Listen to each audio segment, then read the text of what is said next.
Right, and to further build the bridges via tourism, I'm very glad that I've been joined by such a prestigious personality who has an immense experience in the tourism sector, and currently he's the managing director of PTDC. He happens to be Mr. Aftabur Rahman Rana Saab. Assalamu alaikum, sir, and thank you so much for coming to our show. Walaikum assalam, Hajira. Thank you for inviting on this important day. And it's an absolute pleasure hosting you, sir. So now let's talk about the World Tourism Day, peace and tourism, and in the broader context of Pakistan, you're heading this prestigious institutions. Where are we in terms of the tourism, and how can we bring or build about more responsible tourism in Pakistan? Hajira, you must be aware that Pakistan has been passing through a very difficult period over the last many years, Yes. especially after the Afghan war and after the 9/11. There have been continuous decline of tourism in Pakistan because the perception about Pakistan around the world was this, that it is not a safe country.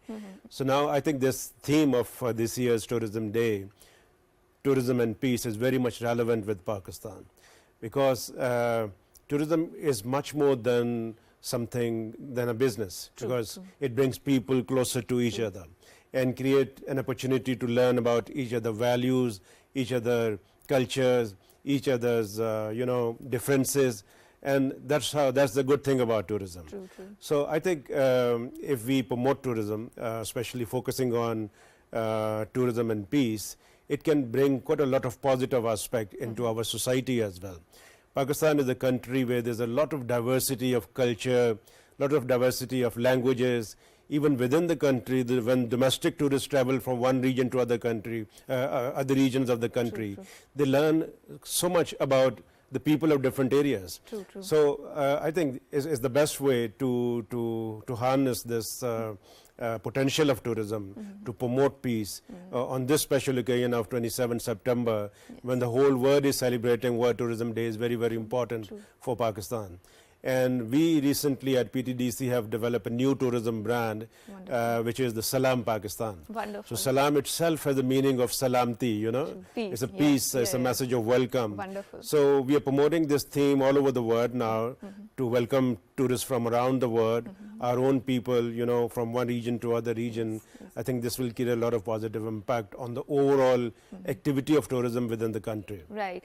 Sir, no one can deny that tourism strengthens local communities, because the local communities are the first beneficiary of very flourishing tourism. And you rightly mentioned there are so many industries which are attached to the tourism industry. It's not just the hoteling, it's also the construction, and within the construction there are so many sectors. So it's a very vibrant activity. So now let's focus on the current atmosphere for the tourism. So our Chief Minister of the Punjab, Mariam Sahiba, she has introduced the hybrid double-deckers, right?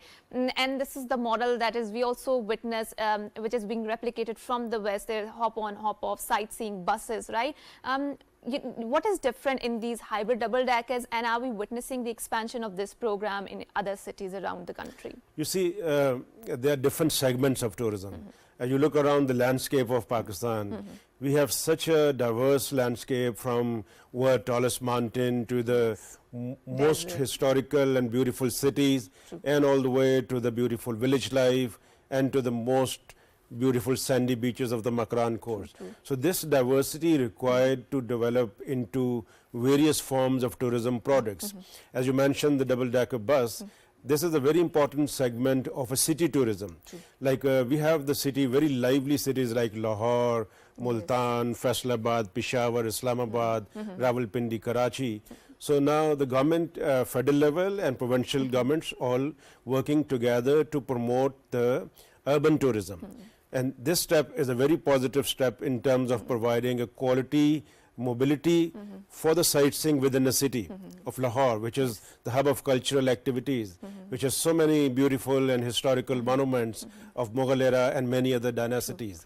So now this service has already started in the Lahore. Now next month, hopefully, it will be also be introduced in the city of Islamabad and Multan and Faisalabad, and also Sindh government is planning to do it in Karachi. So all our major cities will have this kind of service for foreign and domestic tourism both. So this provide a very smooth mobility. Within few hours, you can see the most important monuments of that city through a guided tour. Like you go to London to go to Paris and many other cities, you can find similar services there. So I think this will create a big boost in promoting the urban tourism in Pakistan. True, true. I'm pretty sure, sir, because you've been associated with the tourism industry and you've been to a lot of other places to experience their tourism potential. So if you go to Istanbul, you will find that they project to market their civilizational history, right? So it was a hot pot of different cultures, Judeo-Christian, Islamic heritage, right? And if you go to their castles, if you go to their museums, so they have a very interactive session in which they display the history out there, right? It's affiliated with the artificial intelligence. It's a 3D experiences, and then it's also 5D experiences. When we talk about, for example, you mentioned Lahore, right? Lahore has an immense civilizational potential. It's one of the oldest city. It has seen so many governments change. Do you think, are we incorporating the modern technologies in the tourism industry, especially when we talk about museums, to gauge the interest of the visitors? Because our museums, they are usually being operated on a conventional model, right? There is a piece of artifact which is displayed there, there's a history written out there, but having this 3D experience, artificial intelligence experience, you know, it can really elevate the user experience. So are we thinking in that terms? Yeah, exactly. I think this is a very important aspect to now modernize as per the requirement of the present age. Right. Pakistan is such a diverse country in terms of the history and culture, starting from the Mehergar. We have a continuous history of more than 9,000 years of humankind in Pakistan. And one of the finest civilization like Indus Valley civilization, Gandhara civilization flourished in this piece of land. So we have so much to showcase to the world, and you are absolutely right. Now we need to focus more on adoption of the new ways, new technologies, to highlight all this aspect in front of the world.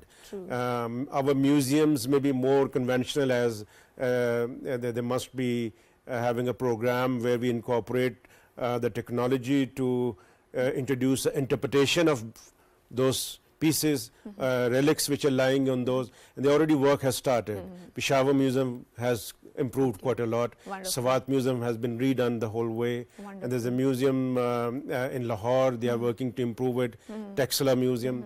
So the government focus is now to capitalize the heritage in terms of a tourism product, you know, as best as we can to showcase these heritage to the rest of the world, as much as tourists we can attract to Pakistan. So that's a very important aspect. That's wonderful. That's wonderful that we are working towards that. Now, sir, let's unpack and conversation, unearth about some of the missing gaps that we are witnessing in the tourism industry. And Pakistan has a very vibrant tourism industry, especially in northern areas, and it attracts a lot of, I would say, in-house tourists, right? The Pakistanis who are flocking for the mountainous retreats. But we are witnessing that there are lots of problems that we are encountering. And I think it's not just the responsibility of the state, it is also the responsibility of the individuals to curb their carbon footprint, right? So for example, I went to Kumrat and they have such a pristine amount of very ancient forest, but they are very mercilessly cutting the forest out there, and instead they're propping up the concrete jungles, the hotel industry and all of this. What sort of smart tourism or climate change or climate friendly strategies we can incorporate to preserve tourism, and secondly to also preserve that prestigious environment, because that is the attractive point, that is why people are going there. So if we allow the slaughtering of the forest to go there, I mean nothing is going to be left there, right? And we know that how urbanization is very mushrooming phenomena. Yeah, you see, over the years we have witnessed in Pakistan and also the rest of the world that the number of tourists is increasing in a tremendous manner. And that's because the social media influence and people have more readily available information through net, through mobile and other technologies. So there's a lot of promotion going on about the places now, and that's how the flow of tourists has increased. In Pakistan, for example, right now annually more than 6.5 million tourists are traveling within the country, foreign and domestic both. So such a large number of people, especially in some areas where there are more tourist attractions, like during summer, there are much larger number of tourist traffic moving towards the mountain areas, to Sawat, to Kagan, to Kumrat, to Gilgit-Baltistan and other places. And all these places have not that much big infrastructure to cater the need of the growing number of tourists. So now it's becoming a kind of a challenge also to manage those sites in a better manner. So the concept on which we are now working is the sustainable tourism or the responsible tourism. Wonderful. On one side, we are trying to motivate the visitors to be more responsible while visiting these areas. Very recently, we have launched a full-fledged campaign on responsible tourism when they're going into these areas. They should not throw litter here and there. They be careful in utilizing the water courses, not polluting rivers, lakes and all that. On the other hand, we are trying to also educate and train the local service providers. Wonderful. How best they can become the eco-friendly in terms of providing hotel services, transport services, guide services, managing their tourists. So because in coming years, there'll be even much more larger tourist traffic. So we need to gear ourselves to handle this challenge. Even you must have seen the reports this year.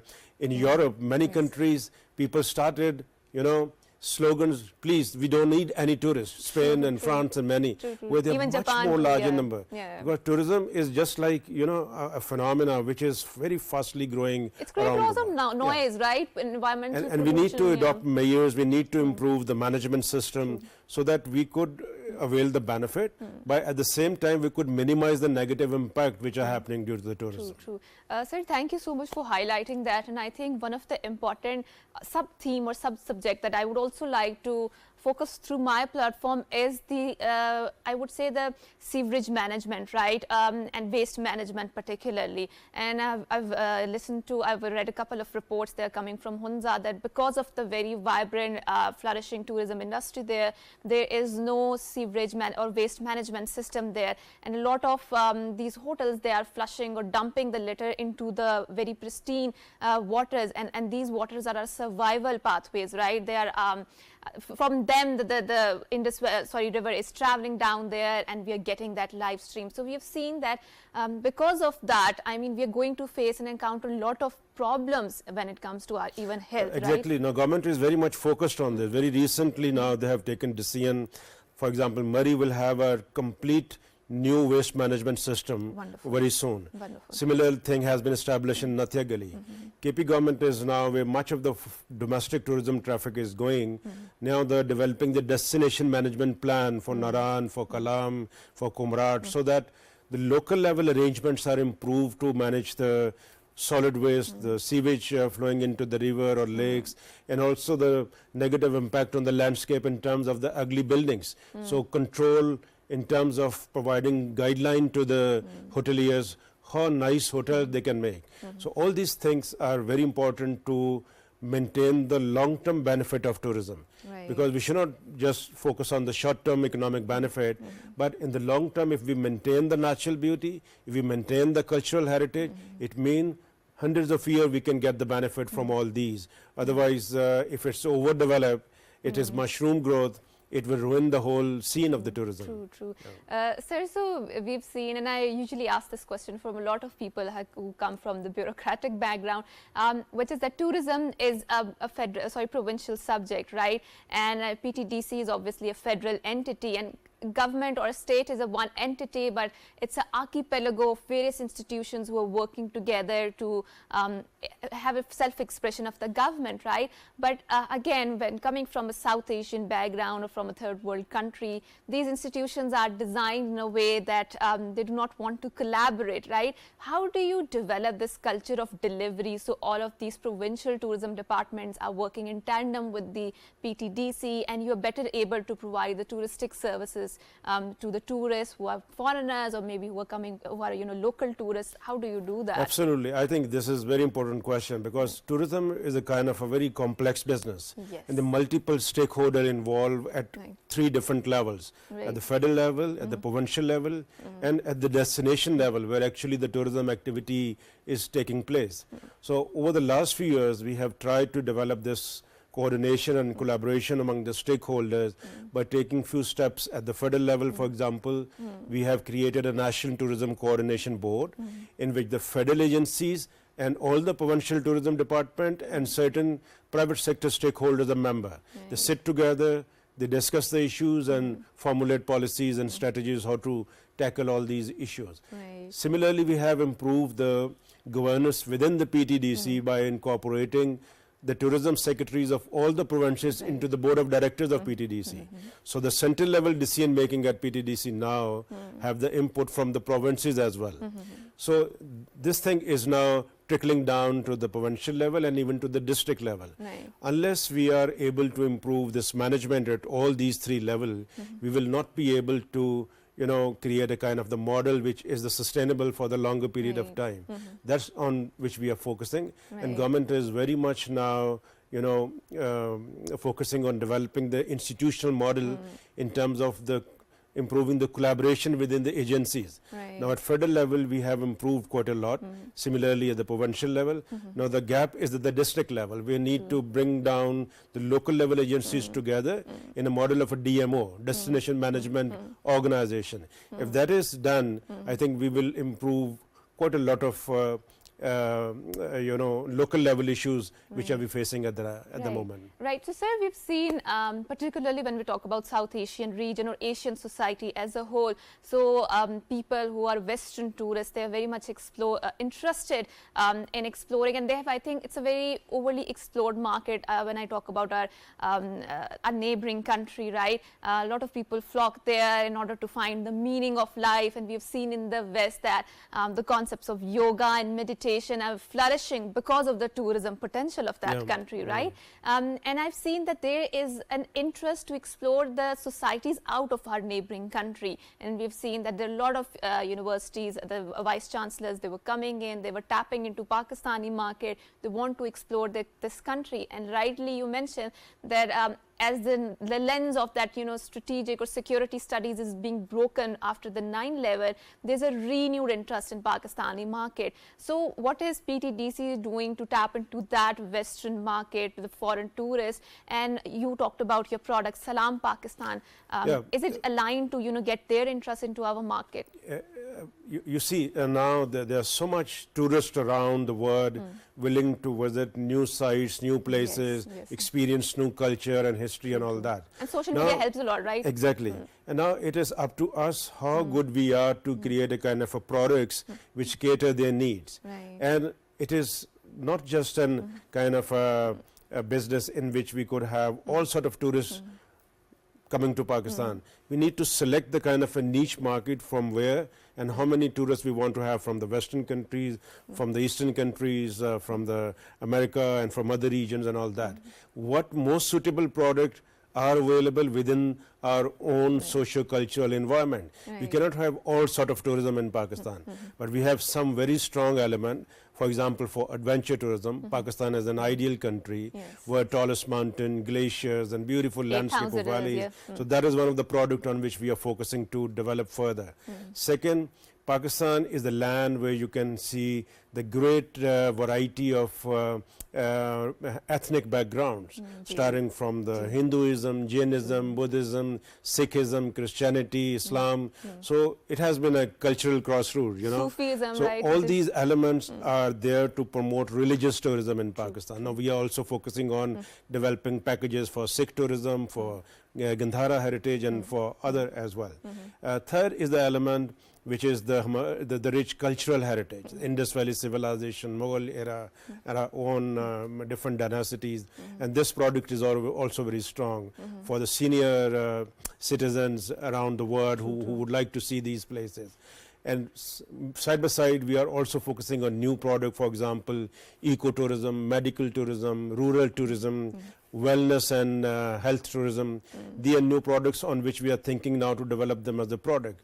So variety is there, and it's now a kind of a collaboration between private and public sector to create packages according to the needs of the visitor from different regions. Right. So Salam Pakistan is an umbrella campaign to attract more tourists, but within that we have various segments on which we are working. Right. So, sir, very quickly, because I'm really short on time, my wonderful colleague Naila Shuja was interested in exploring how are we catering to the differently able community, people who are deaf, who are blind, to tap into the tourism potential industry, right? What are we doing? Their integration into the tourism industry, and as a tourist, how are we catering to them?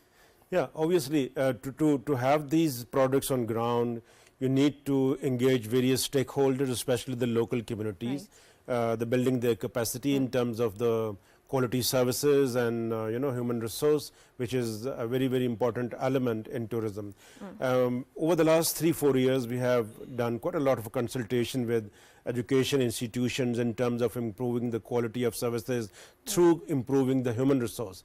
Now, more than 20 universities in Pakistan are offering BS level tourism and hospitality training program. And there are quite a large institutional network now in all main cities which are offering diploma and certificate level courses to youth. So one of our focus is now to improve the human resource in tourism hospitality, and through that we will improve the quality of services. And having that, obviously the main impact will be the overall growth in economy. Right. Thank you so much, sir, for coming here, for giving us very insightful discussion about the tourism industry. How is Pakistan faring in that, and what needs to be done in order to bridge that missing gap. But more importantly, how Pakistan is a very beautiful country in order to explore, because at every point you will find so many